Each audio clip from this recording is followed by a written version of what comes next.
Trump کی پکار اور جرمنی کا صاف انکار، ہرمز اتحاد ناکام اور دنیا خوراک کے بحران کے دہانے پر۔ دوستو، چند گھنٹے پہلے امریکی صدر ڈونلڈ ٹرمپ نے فاکس نیوز پر آ کر اعلان کیا کہ وہ یورپی اتحادیوں اور علاقائی حکومتوں کو کال کر رہا ہے تاکہ ابنائے ہرمز کو دوبارہ کھولنے کے لیے ایک عالمی اتحاد بنایا جا سکے، اور چند ہی گھنٹوں بعد جرمنی نے صاف انکار کر دیا۔ جرمن حکومت کے ترجمان کا آج کا باضابطہ بیان ذرا غور سے پڑھیں۔ انہوں نے کہا، جب تک یہ جنگ جاری ہے ہماری کوئی شرکت نہیں ہوگی، یہاں تک کہ ابنائے ہرمز کو فوجی طاقت کے ذریعے کھلا رکھنے کی کسی بھی کوشش میں ہم حصہ نہیں لیں گے۔ یہ وہ لمحہ ہے جب مارکیٹ کی وہ تمام خوش فہمیاں دم توڑ گئیں کہ ہرمز کا مسئلہ صرف چند دن میں حل ہو جائے گا۔ آئیے سفارتی زلزلے کا ڈیپ انالائسس کرتے ہیں۔ جرمن کی حیران کن چال، ذرا سوچیں کہ ابھی کیا ہوا ہے۔ امریکہ نے یورپ کی سب سے بڑی معیشت سے مدد مانگی ہے، وہ ملک جس نے روسی انرجی بحران میں سب سے زیادہ امریکی مدد لی، اور وہ نیٹو اتحادی جسے خلیجی توانائی کی سب سے زیادہ ضرورت بھی رہتی ہے۔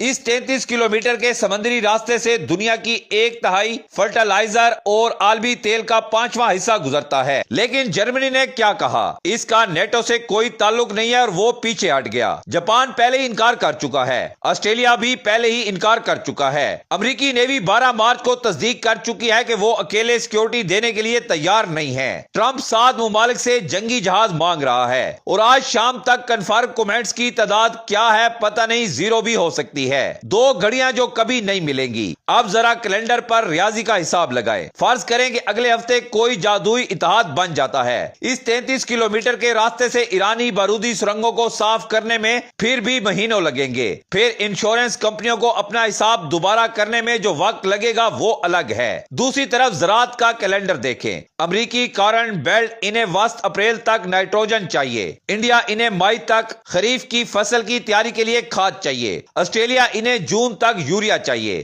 کیا آپ کو مسئلہ سمجھ آ رہا ہے؟ فوجی اتحاد بننے کا وقت مہینوں میں ناپا جا رہا ہے، جبکہ فصلیں بونے کا وقت ہفتوں میں ختم ہو رہا ہے۔ یہ دونوں ٹائم لائنز آپس میں نہیں ملتی۔ دنیا 2026 کے آخر میں جو کھانا کھائے گی اس کا فیصلہ مٹی کی کیمسٹری کر رہی ہے، نہ کہ یہ بات کہ کون سا وزیر خارجہ ٹرمپ کا فون اٹھاتا ہے۔ عالمی غذائی قلت، دنیا بھر میں ٹریڈ ہونے والی 49% یوریا خلیجی ممالک سے آتی ہے۔ اس کی سپلائی 97% تک گر چکی ہے۔ بنگلہ دیش چاول کے سیزن کے عین وسط میں 6 سے 5 یوریا فیکٹریاں بند کر چکی ہے۔ انڈیا نے باقاعدہ چین سے ایمرجنسی یوریا مانگا ہے۔ جواب میں چین نے اگست تک فاسفیٹ کی ایکسپورٹ پر پابندی لگا دی ہے۔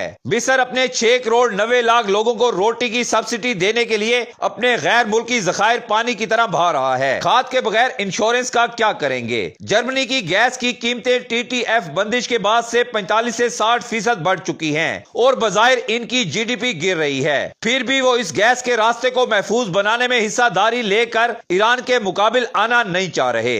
امریکی حکومت کے $20 ارب کی DFC انشورنس کا کوئی فائدہ نہیں، کیونکہ انشورنس صرف مالی نقصان پورا کرتی ہے، وہ سمندر سے وہ بارودی سرنگیں صاف نہیں کرتی۔ ناظرین گرامی، کیا آپ کو لگتا ہے کہ دنیا امریکہ کی چالوں کو سمجھنے لگی ہے، اس لیے کوئی ساتھ نہیں دے رہا؟